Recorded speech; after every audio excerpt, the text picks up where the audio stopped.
This is called English Mountain Lodge. Art by Jennifer. Store is where you can get this line drawing. This is the finished English lodge in the mountains. I'm going to turn you sideways here so you can get a better view. Right now I'm just wetting the paper down, getting everything saturated so I can make a nice mountain in the background, sky in the background. I'm going to use dark blue. It's not an expensive paint set, it's just literally any old dark blue. And I hit it with a little bit of alizarin crimson and blend it out there. I want a really light sky.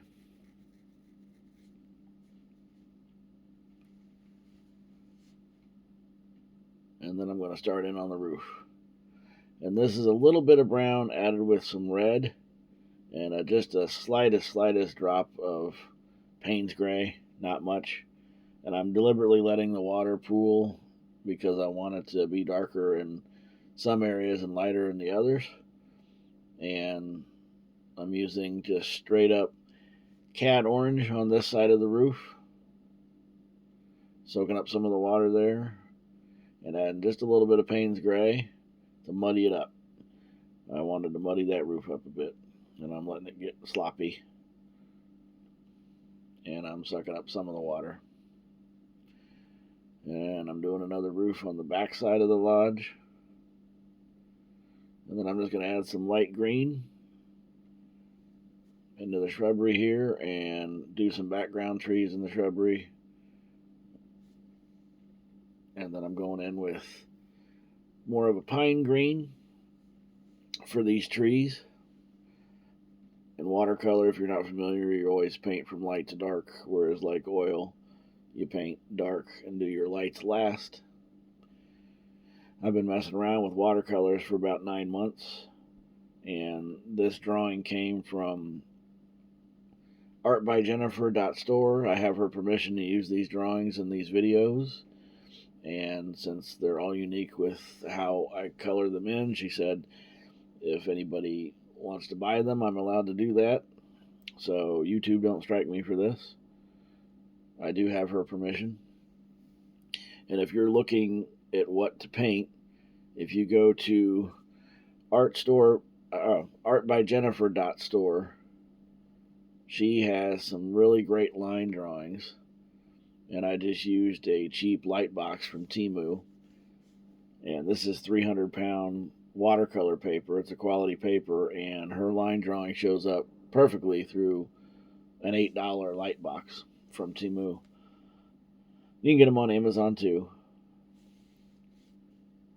And the cool thing is she has these packs that you can get of front doors with trees, lighthouses, animals. And this is her 26 cottages package. And I got all 26 PDF line drawings for less than $10. I don't know if that's still the price. You have to go to artbyjennifer.store. But I really like it. I'll be back for more, and I'm not being paid to endorse her. I don't make any money off that. I just bought it of my own accord, and then I emailed her to see if I can have her permission to paint these on my YouTube channel. And she said absolutely. She has no problem with it. Because I wanted to practice and get better at watercolor.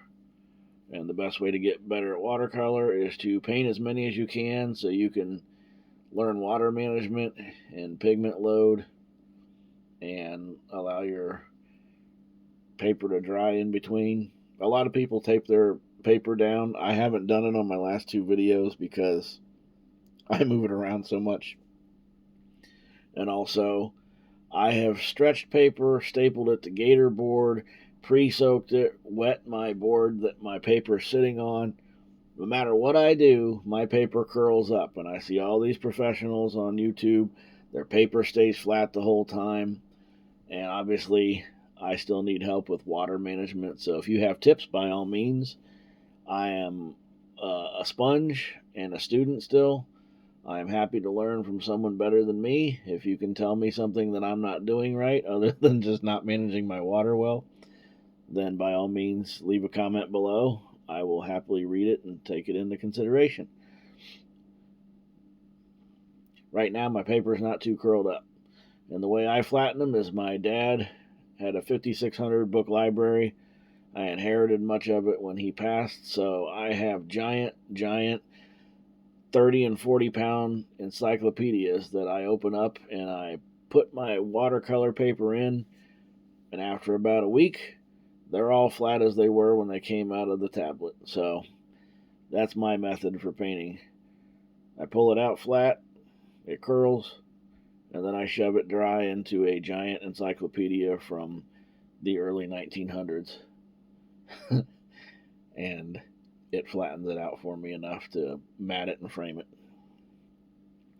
Right now I'm just using a really fine brush to go in with Payne's Gray to do these windows. Now I'm doing a light wash of Payne's Gray with just a touch of blue. Like I said, my set is pretty cheap. It just says dark blue, nothing fancy. Everybody has a green lawn. I decided again to go with some oranges and reds and purples in this lawn. And right now I'm pre-soaking it, and then I'm just going to put a lot of scorched grass or dirt, whatever you want to call it, in there with some cad yellow. Just spreading it out here. Soaking up the excess water. As you can see, my paper is really starting to curl. Going back over this little window bay area on this lodge building.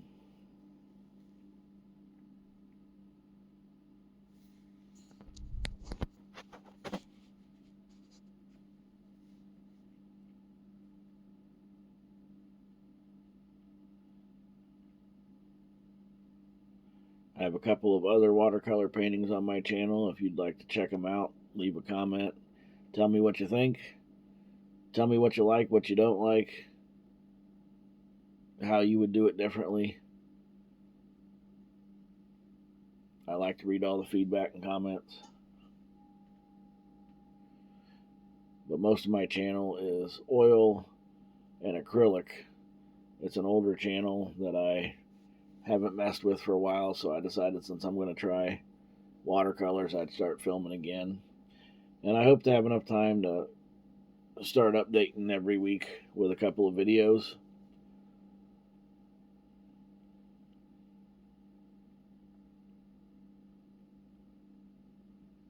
And I'm just soaking this side of the house pretty thinly with water because I'm just going to do a super light wash of Payne's Gray. That's what that is there.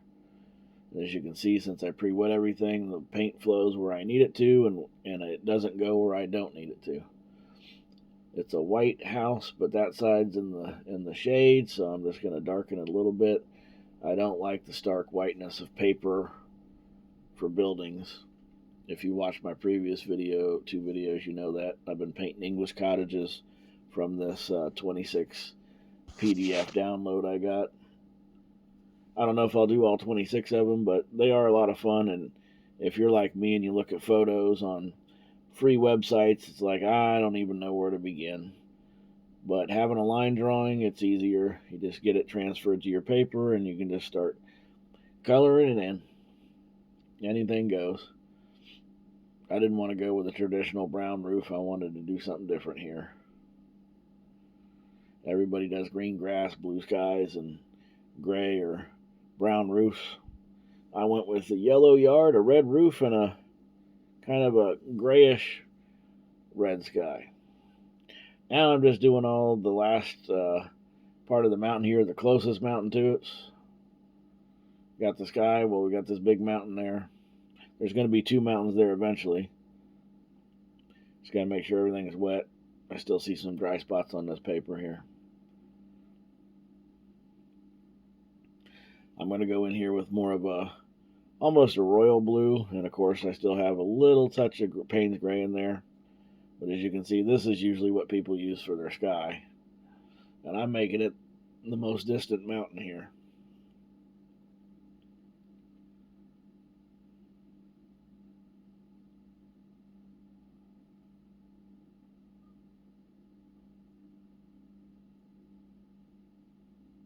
And if you want to use green, that would look good too. I'm going to let that dry thoroughly before I put the closer mountain in. Now I'm going to go and hit these trees with some super dark green. And I made that green by using the regular green and just adding a whole bunch of blue and Payne's gray to it. I don't have 5 or 6 shades of green. I just make a darker green by adding more Payne's gray and blues and reds to it until it gets nice and dark. I'll go over these trees, I think, another 2 or 3 times in this video. Put a little bit of shrubbery over there on the side of the house.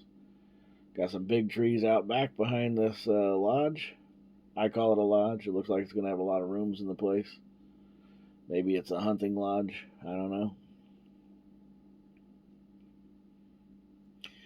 And now that my background mountain is dry, I'm coming in here with some more blue. A little bit brighter because it's closer. Remember, for distance, the further you are away, the more faded and muted the pigment glow is. And the closer it is, the brighter it can be. At least that's what I've been taught. And I'm not making a nice even line. I'm having some trees kind of stick up on that mountain. Just having the tip of my brush bump it up. Adding a little bit of blue in there because it's coming through the trees, those back hills.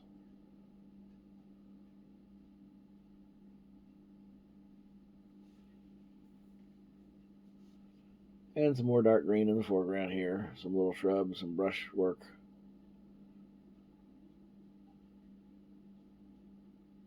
Nothing too interesting. Want to lead your eye back to the lodge, not the foreground.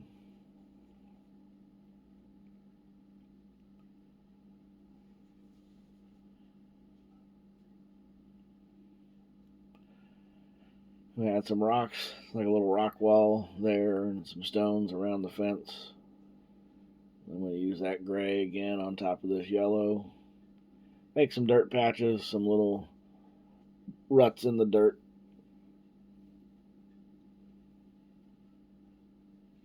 Now I'm coming in here with some kind of bright red and throwing it into the bushes and throwing it in the foreground. I read a lot that you should always put a complementary color in your painting. They say it makes it more interesting. I don't know if you agree with what I've done there, but on the color wheel, instead of green, I threw some red in there. I'm letting my brush skip all over because it makes some neat lines. I like the way the lines look on that. And I'm just flicking paint everywhere, just having fun. This is my relaxation time. I'm not following a guide other than just the line drawing. I'm not using a reference material or anything. I'm just pretending like I'm a little kid with a coloring book. Whatever goes. As Bob Ross always says, this is your painting, do whatever you want. And I thank you for watching and viewing this.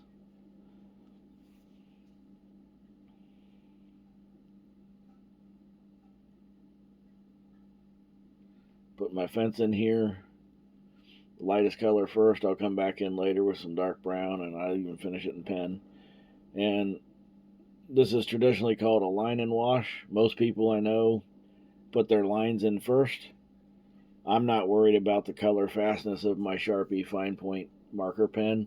I know that my water doesn't smear it, but I just like filling it all with color, and then I just have just a great time at the end using my fine point Sharpie to bring it all together. It's like the finishing touches for me. When I oil paint, I'm always excited to do all the highlights last. Well, when I'm watercolor painting and doing line and wash, most people want to do the line first. I don't. I find it satisfying to do the lines very last. And some of them I'll use a ruler for, as you'll see, and some of them I don't. I like it to be kind of a little bit of mix of both. I don't want it to look like an architectural drawing, and I also don't want it to look too squiggly and sloppy because my hand shakes.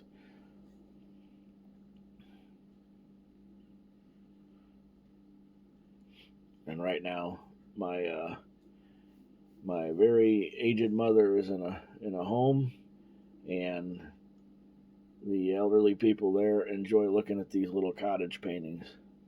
They end up telling you all kinds of stories about how they grew up and lived. A lot of them used to live in the country and moved to the city for jobs as they got older and stuff. And my mom grew up living in the country.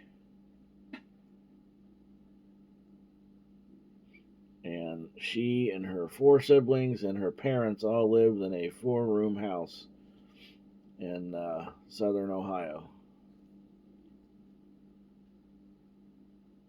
This looks like a good sized big house. Here I am going over again with more dark green. And the tree in the back is obviously more faded and muted than the trees here towards the front side of the house. I want there to be a little bit of distance in this painting, and I think I'm accomplishing it. You'll have to let me know at the end with your comments. If you stick till the end, I appreciate it. I'm trying to build a channel here. They say everybody should have a YouTube channel with what they know, and I think I know something about painting. You tell me. But if you've never painted before, I encourage you to try it. There's nothing that you can really screw up so bad that can't be fixed. I've got a lot of paintings I'd never show anybody, but I learned something along the way with each of them. Right now I'm just putting a little bit of shadow from the fence posts. A little mound of dirt where they're sticking up out of the ground.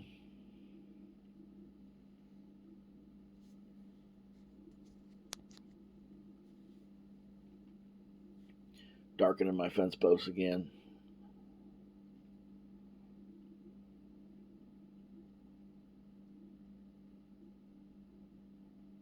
Alrighty, moving right along here. The rails on my fence.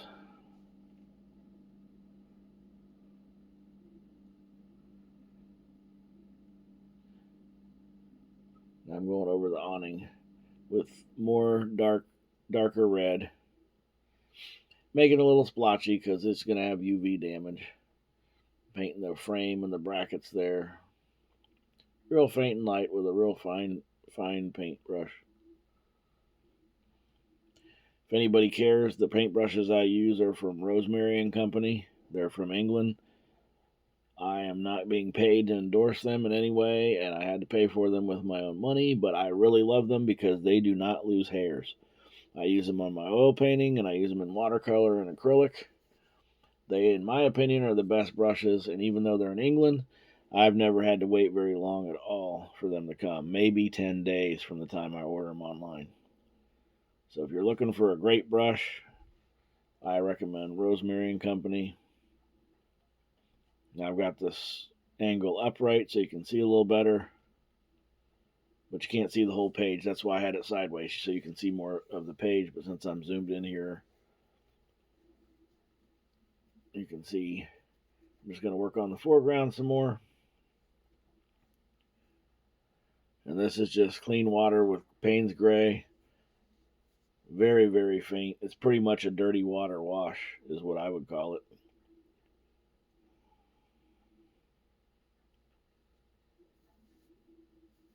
And of course, if you like this video, please consider subscribing. I promise to get better and get diverse things to paint.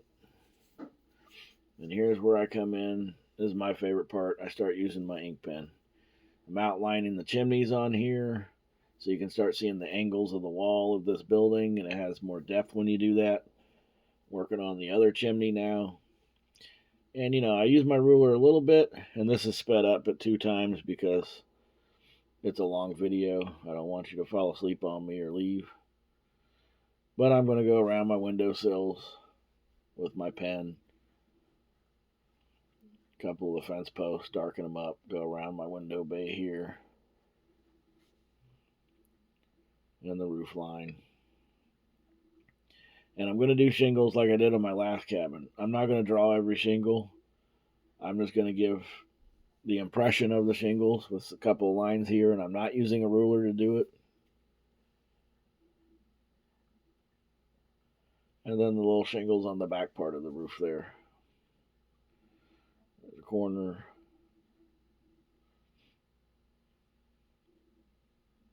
All right. Emphasizing those sides of the roof. And then I'm scratching in some branches and the bushes in the tree area.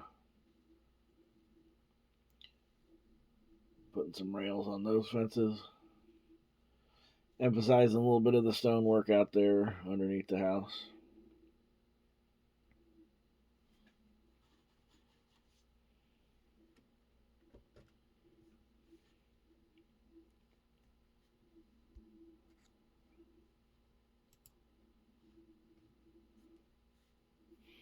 more shingle work.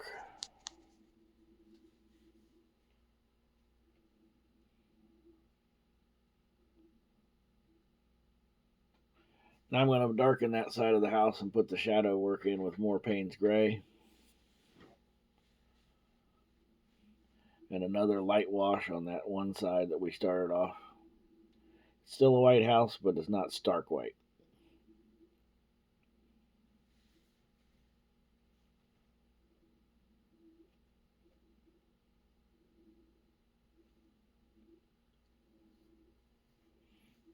Going over that shadow angle again. It's a little bit darker.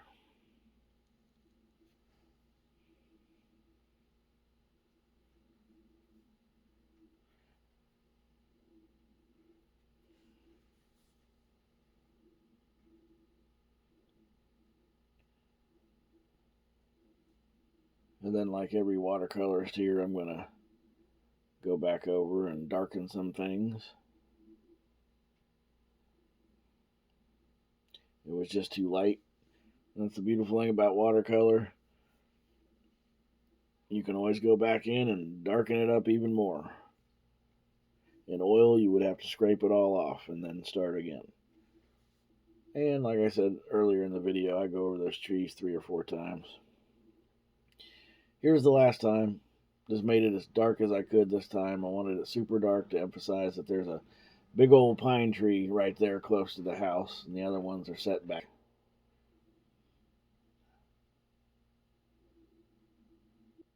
A couple more stones to make it look built up like a little wall.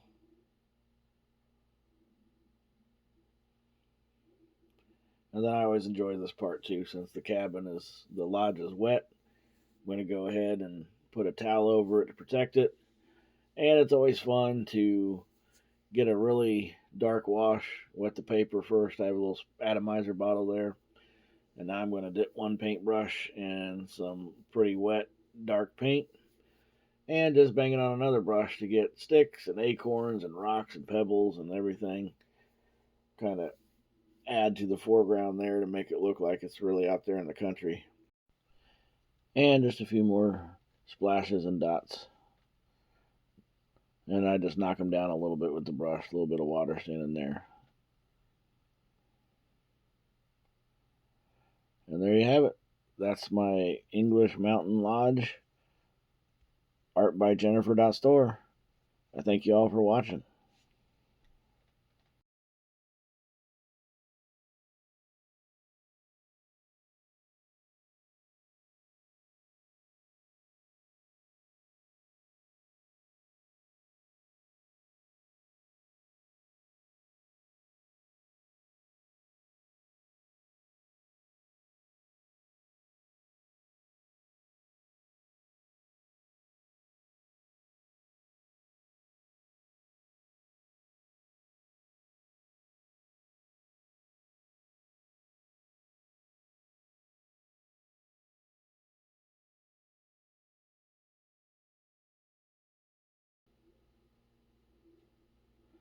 Alrighty.